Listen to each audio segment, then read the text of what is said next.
Bugun men juda muhim mavzuni tushuntirib beraman. Pensionerlarga ayrim holatlarda pul qaytarilishi mumkin. Bu gapni eshitib, ko'pchilik darrov hayron bo'ladi. Qanday qilib, qaysi pul kimga qaytariladi, qayerga murojaat qilish kerak? Aynan shuni oddiy tilda tushunarli qilib aytib beraman. Bu ma'lumot har bir pensionerga, pensionerning farzandlariga, qarindoshlariga va nafaqa olayotgan oilalarga tegishli bo'lishi mumkin. Shuning uchun videoni oxirigacha ko'ring. Hozirning o'zida kanalga obuna bo'ling, like bosib qo'ying. Chunki bunday masalalarda bir kun kechikish ham odamning puliga ta'sir qilishi mumkin. Men ko'p yillardan beri fuqarolarning pensiya, nafaqa, ijtimoiy to'lovlar bo'yicha savollarini ko'rib kelaman. Eng ko'p uchraydigan muammo shuki, pensioner o'ziga qancha pul hisoblanayotganini aniq bilmaydi. Odam har oy kartasiga yoki naqd pul shaklida ma'lum summa oladi.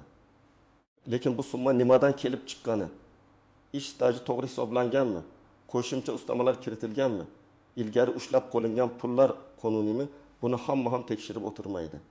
Avvalgi yillarda ko'p pensionerlar ma'lumotni faqat pensiya jamg'armasi bo'limiga borib so'rash orqali bilardi. Hujjatlar qog'ozda yurardi. Ayrim ma'lumotlar arxivdan olinardi. Ish stajini tasdiqlovchi hujjatlar topilmasa, odamning pensiyasi kamroq hisoblanib qolardi. Masalan, bir kishi 35 yil ishlagan bo'lsa ham, hujjatda faqat 20 yil tasdiqlansa, pensiya shu 20 yil bo'yicha hisoblanishi mumkin edi. Keyinroq qolgan 7 yil staj topilsa, savol tug'iladi. Unda odam o'sha yillar uchun kam olgan pensiyasini qaytarib oladimi? Hozir ko'p jarayonlar raqamlashtirilmoqda.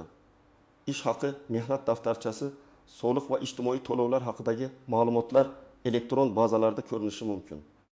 Shu sababli oldin ko'rinmagan xatolar, noto'g'ri hisob-kitoblar, ortiqcha ushlab qolishlar yoki qo'shimcha huquqlar endi aniqlanishi mumkin. Ana shu joyda odamlar orasida pensionerlarga pullar qaytarilar ekan degan gap tarqaladi. Lekin men buni aniq qilib aytaman. Pul hammaga bir xil tartibda, avtomatik va sababsiz qaytarilmaydi. Qaytariladigan pul bo'lish uchun asos bo'lishi kerak. Bugun asosiy o'zgarish shundaki, pensioner o'z pensiyasining to'g'riligini tekshirish imkoniyatiga ko'proq ega bo'ldi. Ilgari odam menga shuncha chiqdi, demak shu ekan deb yurardi. Endi esa har bir pensioner o'z ish staji, ish haqi ma'lumotlari, pensiya turi, qo'shimcha ustamalar, imtiyozlar va ushlab qolishlarini tekshirtirishi mumkin. Men buni oddiy misol bilan tushuntiraman. Ayol kishi 60 yoshga yetib pensiyaga chiqqan. U 30 yil ishlagan, lekin hujjatlarni topshirganda 26 yil ish staji hisobga olingan. Chunki eski korxona yopilgan, arxiv ma'lumoti vaqtida kelmagan. Natijada unga oyiga deylik 20 million 680 ming so'm pensiya tayinlangan. Oradan bir yil o'tib, arxivdan qo'shimcha ma'lumot topildi va yana 4 yil staj tasdiqlandi. Endi uning pensiyasi qayta hisoblanib, oyiga 20 million 800 ming so'm bo'lishi mumkin. Bu yerda farq 1500 ming so'm. Agar bu farq oldingi davr uchun ham tan olinsa, odamga bir necha oy yoki belgilangan davr uchun qo'shimcha pul to'lanishi mumkin. Yana bir misol, pensionerning pensiyasidan har oy qarzdorlik sifatida 200 ming so'm ushlab qo'lingan. Keyin tekshiruvda ma'lum bo'ldiki, qarzdorlik noto'g'ri hisoblangan yoki allaqachon yopilgan. Bunday holatda ortiqcha ushlab qo'lingan summa qaytarilishi masalasi ko'tariladi. Bu pul ham sovg'a emas, bu pensionerning o'z puli. Agar qonuniy asossiz ushlab qo'lingan bo'lsa, qaytarilishi kerak. Men birinchi navbatda quyidagi pensionerlarga diqqatli bo'lishni maslahat beraman. Birinchisi, pensiyaga chiqishda barcha ish joylari hisobga olinmagan bo'lishi mumkin bo'lganlar. Ayniqsa Sovet davrida 90 yillarda yoki 2000 yillarning boshida turli korxonalarda ishlaganlar. Ko'p korxonalar yopilgan, nomi o'zgargan. Arxivga topshirilgan yoki hujjatlari tartibsiz saqlangan. Shuning uchun odamning haqiqiy staji bilan hisobga olingan staji o'rtasida farq bo'lishi mumkin. Ikkinchisi, ish haqi yuqori bo'lgan davrlar pensiya hisobida aks etmagan bo'lishi mumkin bo'lganlar. Pensiya miqdorida faqat ish staji emas, ayrim hollarda ish haqi ma'lumotlari ham muhim. Masalan, inson bir davrda oddiy ishchi bo'lib 800 ming so'mga ishlagan, keyin boshqa davrda rahbar yoki mutaxassis bo'lib 2 million so'm olgan. Agar hisob-kitobda pastroq daromad davri ko'proq ketsa, pensiya kamroq chiqishi mumkin. Albatta, bu har bir holatda alohida tekshiriladi. Uchinchisi, nogironlik pensiyasi, bo'g'uvchisini yo'qotganlik pensiyasi yoki yoshga doir pensiya olayotgan, lekin keyinchalik maqomi o'zgargan fuqarolar. Masalan, nogironlik guruhi o'zgargan, qaramog'idagi shaxslar soni o'zgargan, ishlash holati o'zgargan, yashash joyi o'zgargan. Bunday vaziyatlarda pensiya miqdori ham o'zgarishi mumkin. Agar o'zgarish vaqtida to'g'ri kiritilmagan bo'lsa, keyin qayta hisob-kitob qilinadi. 4-si pensiyasidan ushlab qolish bo'lganlar. Bu aliment, kredit, ijro hujjati, ortiqcha to'langan pensiyani qaytarish, kommunal qarzdorlik yoki boshqa majburiyatlar bo'lishi mumkin. Men bu yerda alohida aytaman. Har qanday ushlab qolishning hujjatli asosi bo'lishi shart. Pensioner nega mendan pul ushlanyapti deb so'rashga to'liq haqli. Agar javob aniq bo'lsa, yozma ma'lumot talab qilish kerak. Endi hamma pensioner vahimaga tushishi kerakmi? Yo'q. Agar pensiyangiz tayinlanganda barcha hujjatlar to'liq topshirilgan bo'lsa, ish stajingiz to'g'ri ko'rsatilgan bo'lsa, pensiya miqdori har yili oshirilganda to'g'ri indeksatsiya qilingan bo'lsa, kartangizga tushayotgan pulda tushunarsiz kamayish bo'lmasa, siz shunchaki profilaktika uchun tekshirishingiz mumkin. Lekin darhol mendan pul olib qolishgan ekan deb xulosa qilish noto'g'ri. Men amaliyotda shuni ko'p ko'raman. Odam qo'shnisidan eshitadi. Falonchiga 3 million qaytarishibdi. Keyin o'zida ham shuncha pul chiqadi deb o'ylaydi. Lekin har bir ishning o'z sababi bor. Qo'shnisida arxiv staji topilgan bo'lishi mumkin. Boshqa bir odamda noto'g'ri ushlab qolish bo'lgan bo'lishi mumkin. Yana birida nogironlik guruhi bo'yicha ustama vaqtida hisoblanmagan bo'lishi mumkin. Sizning holatingizda esa hammasi to'g'ri bo'lishi ham mumkin. Shuning uchun ishonchli yo'l bitta, hujjat bilan tekshirish. Keling, bir nechta aniq vaziyatni ko'rib chiqamiz. Birinchi vaziyat, otaxon 1931 yildan 1938 yilgacha zavodda ishlagan. Pensiyaga chiqayotganda shu zavoddan ma'lumotnoma topilmagan. Natijada bu 7 yil stajga kiritilmagan. Otaxon 5 yil davomida kamroq pensiya olib yurgan. Keyin farzandi arxivga murojaat qilib, ishga qabul qilish va ishdan bo'shatish buyruqlarini topgan. Agar bu hujjatlar rasmiy tasdiqlansa, pensiya qayta hisoblanadi. Shunda oyma-oy farq aniqlanadi. Masalan, yangi hisob-kitob bo'yicha pensiya oyiga 220 ming so'mga ko'paydi. Agar qonunda belgilangan davr uchun qayta to'lov berilsa, bir necha million so'm to'planishi mumkin. Ikkinchi vaziyat. Onaxon pensiya olayotgan kartasidan har oy 1,5 ming so'm kam tushayotganini sezgan. Avvaliga bank komissiyasi deb o'ylagan. Keyin pensiya jamg'armasidan ma'lumot so'raganida, unda ilgari ortiqcha to'langan pensiya bo'yicha ushlab qolish qo'yilgani aytilgan. Onaxon esa bu haqida yozma ogohlantirish olmaganini bildirgan. Tekshiruvda aniqlanishicha, ortiqcha to'lov xodimning texnik xatosi sabab paydo bo'lgan. Bunday vaziyatda masala alohida ko'rib chiqiladi. Pensioner aybdormi, noto'g'ri ma'lumot berganmi yoki xatolik idora tomonidan bo'lganmi? Ana shu farq juda muhim. Uchinchi vaziyat, erkak kishi pensiyaga chiqqandan keyin ham ishlagan. Ayrim davrlarda uning rasmiy ish haqi va sug'urta to'lovlari bazaga to'g'ri tushmagan. Keyinchalik u men ishladim, nega pensiyam qayta hisoblanmadi deb murojaat qiladi. Bu yerda ishlagan davri to'langan badallar, amaldagi tartib va qayta hisoblash shartlari tekshiriladi. Har doim ham pensiya avtomatik ko'payavermaydi, lekin asos bo'lsa qayta hisoblash talab qilinadi. 4-vaziyat, boquvchisini yo'qotgan oila pensiya oladi. Oilada voyaga yetmagan farzand bor. Farzand kollej yoki oliy ta'limda o'qiyotgan bo'lsa, ayrim holatlarda to'lov davom etishi mumkin. Lekin o'qish haqidagi ma'lumot vaqtida kiritilmasa, to'lov to'xtab qoladi yoki noto'g'ri hisoblanadi. Keyin o'quv yurtidan ma'lumotnoma olib borilganda, o'tgan davr bo'yicha to'lov masalasi ko'riladi. Bu ham pul qaytarilishi yoki qayta to'lanishi mumkin bo'lgan holatlardan biridir. Bu mavzuda eng katta xato shuki, odamlar pul qaytariladi degan jumlani umumiy aksiya deb tushunishadi. Aslida esa pensiya bo'yicha har qanday qo'shimcha to'lovning huquqiy asosi bo'lishi kerak. Men sizga oddiy formulani aytaman. Hujjat bor, asos bor, hisob-kitob bor. Shundan keyin pul masalasi bor. Hujjatsiz gap bilan pul undirilmaydi. Yana bir muhim nuqta, murojaat qilish sanasi ahamiyatli bo'lishi mumkin. Ba'zi holatlarda qayta hisoblash ariza berilgan kundan boshlab amalga oshiriladi. Ba'zi holatlarda esa oldingi davr ham ko'rib chiqiladi. Bu holatning turiga, xatolik sababiga, qonuniy tartibga va hujjatlar qachon taqdim etilganiga bog'liq. Shuning uchun men 10 yil kam olganman. Hammasini birdan qaytarishadi deb kutish to'g'ri emas. Lekin baribir bermaydi deb umuman murojaat qilmaslik ham katta xato. 3-nozik masala ortiqcha to'langan pensiya. Ba'zan pensionerga aksincha. Oldin ko'proq pul to'langan bo'lishi mumkin.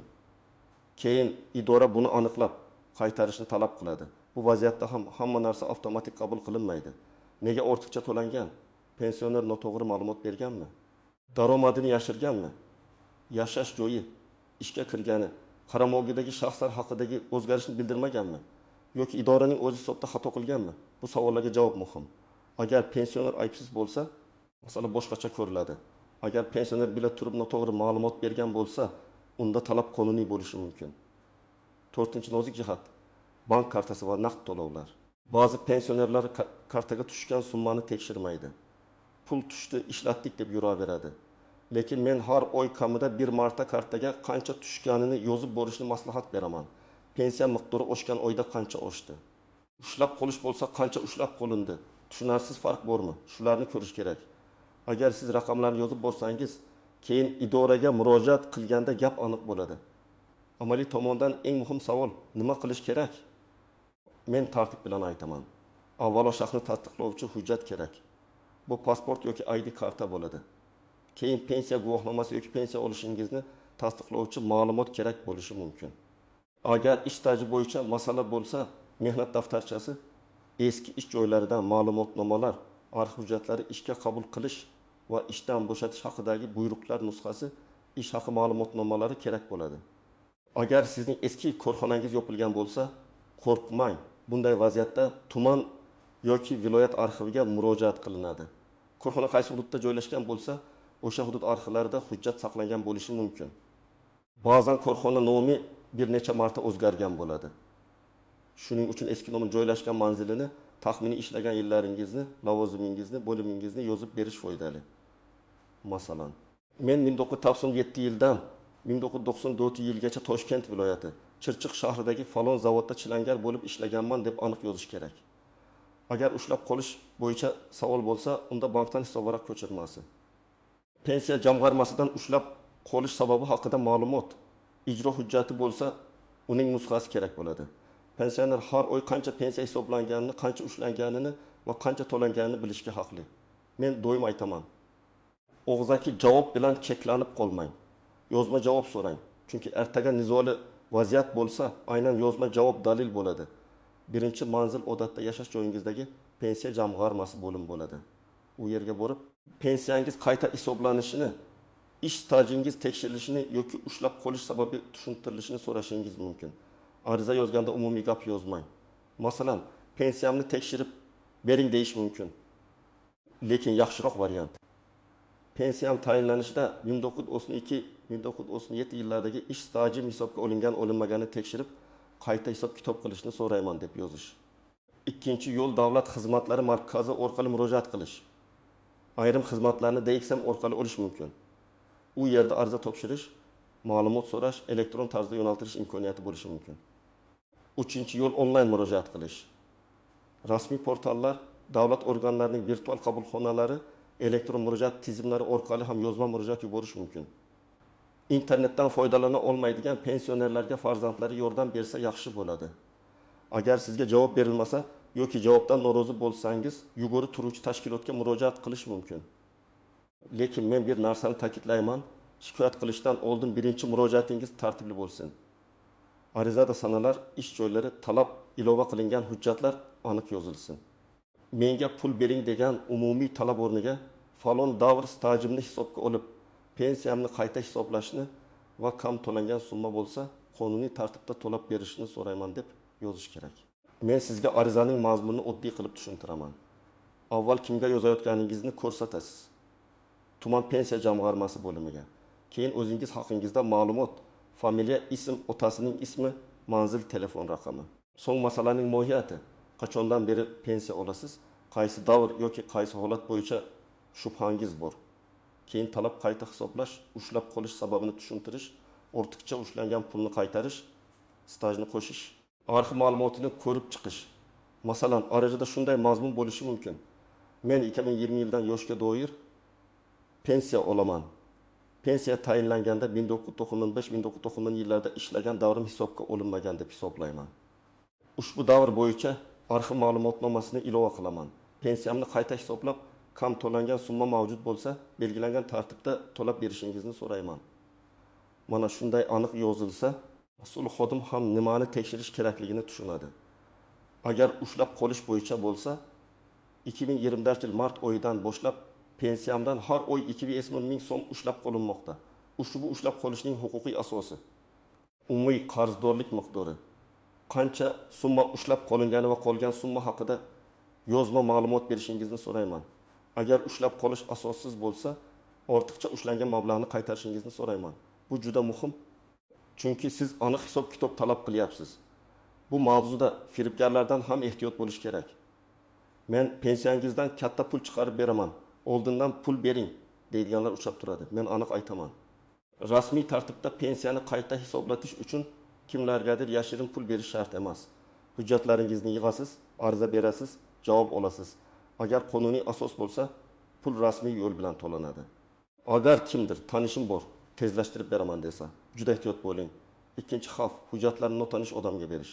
Pasport nusxasi, bank kartasi raqami, SMS kod, elektron kalit. Shaxsiy kabinet paroli hech kimga berilmaydi. Pensiya masalasini hal qilaman degan odam sizdan SMS kod so'rasa, bu juda xavfli belgidir. Rasmiy idora sizdan bank kartangizning maxfiy kodini so'ramaydi. Men pensionerlarning farzandlariga ham aytaman. Ota-onangizga tushuntiring.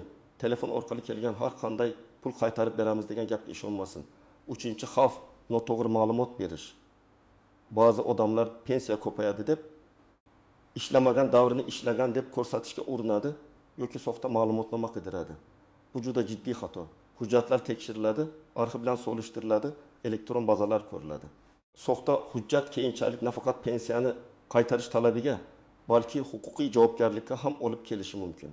Shuning uchun faqat haqiqiy, tasdiqlangan hujjatlar bilan ishlash kerak. Endi men sizga eng sodda harakat rejasini beraman. Birinchi qadam, oxirgi 6 yoki 12 oyda qancha pensiya olganingizni aniqlang. Kartada bo'lsa, bank ilovasidan yoki bankdan ko'chirma oling. Naqd olgan bo'lsangiz, imkon qadar sanalarni va summalarni yozib chiqing. Ikkinchi qadam, pensiyangiz tayinlangan vaqtdagi hujjatlarni ko'rib chiqing. Mehnat daftarchangizda nechta ish joyi bor? Pensiya hisobida nechta yil staj ko'rsatilgan? Farq bormi? Shuni solishtiring. Agar o'zingiz tushunmasangiz, farzandingiz, ishonchli qarindoshingiz yoki huquqiy maslahat beradigan mutaxassis bilan birga ko'ring. Uchinchi qadam, shubhali davrlarni yozib oling.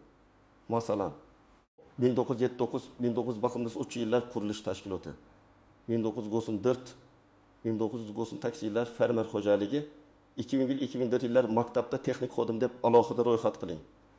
Har birining yoniga hujjat bormi yoki yo'qligini belgilang. 4-qadam.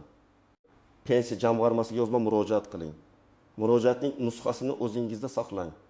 Agar qog'ozda topshirsangiz, kirim raqami qo'ydiring. Agar elektron yuborsangiz, murojaat raqamini saqlab qo'ying. Bu keyinchalik juda kerak bo'ladi. 5-qadam.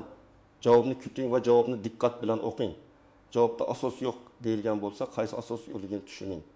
Hujjat taqdim etilmagan deyilgan bo'lsa, demak hujjat topish kerak. Staj hisobga olingan deyilgan bo'lsa, qaysi davr hisobga olinganini solishtiring. Qayta hisoblash amalga oshirildi deyilgan bo'lsa, yangi summa va farqni tekshiring.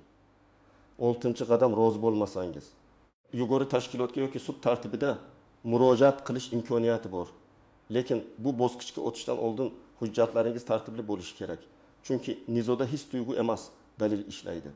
Bu masala faqat bugungi pul haqida emas. Pensiya doimiy daromad. Agar oyga 100 ming so'm kam hisoblangan bo'lsa, 1 yilda 1 million 200 ming so'm bo'ladi. Agar oyga 220 ming so'm farq bo'lsa, 1 yilda 3 million so'm bo'ladi. Pensiya uchun bu dori-darmon, oziq-ovqat, kommunal to'lov, nevaraga yordam, shifokor ko'rigi degani. Shuning uchun mayli ozgina ekan deb qarash mumkin emas. Men pensionerlarga doim shuni aytaman. Siz bu pensiyani butun umringiz davomida qilgan mehnatingiz evaziga olyapsiz. Bu iltimos qilib olinadigan yordam emas. Agar sizga qonun bo'yicha ko'proq hisoblanishi kerak bo'lsa, uni talab qilish uyat emas. Agar ushlab qolish bo'lsa, sababini so'rash uyat emas. Agar xato bo'lsa, tuzatishni talab qilish to'liq huquqingiz. Shu bilan birga men masalaga xushyor yondashishni maslahat beraman. Har bir xabarga ishonmang. Hammaga pul tarqatiladi. Faqat bugun ariza bersangiz bo'ladi. Biz orqali qilsangiz tez chiqadi degan gaplar ko'pincha odamni chalg'itadi. Rasmiy ma'lumot, yozma javob va hujjatli asos eng ishonchli yo'l. Bugungi mavzudan asosiy xulosa shuki, pensionerlarga pul qaytarilishi mumkin. Lekin bu har bir odamga avtomatik beriladigan pul emas. Pul Qaytarilishi uchun noto'g'ri hisob-kitob, hisobga olinmagan staj, asosiy ushlab qolish, kechiktirilgan to'lov yoki boshqa qonuniy asos bo'lishi kerak. Sizning vazifangiz vahimaga tushish emas, o'z hujjatlaringizni tekshirish, aniq ariza berish va yozma javob olish. Men maslahat beraman. Bugunoq ota-onangizning, buvingizning, bobongizning pensiya hujjatlarini bir ko'rib chiqing. Ish staji to'g'rimi? Tushayotgan summa tushunarlimi? Ushlab qolish bormi? Hammasini tekshiring. Agar savol tug'ilsa, pensiya jamg'armasiga rasmiy murojaat qiling. Sizda shunday holat bo'lganmi? Pensiyangiz qayta hisoblanganmi yoki ushlab qolingan pul qaytarilganmi? Tajribangizni izohlarda yozing, boshqalarga ham foydasi tegadi. Videoga like bosing, kanalga obuna bo'ling va yaqinlaringizga yuboring. Chunki bu ma'lumot ko'p pensionerlarning haqini bilib olishiga yordam berishi mumkin.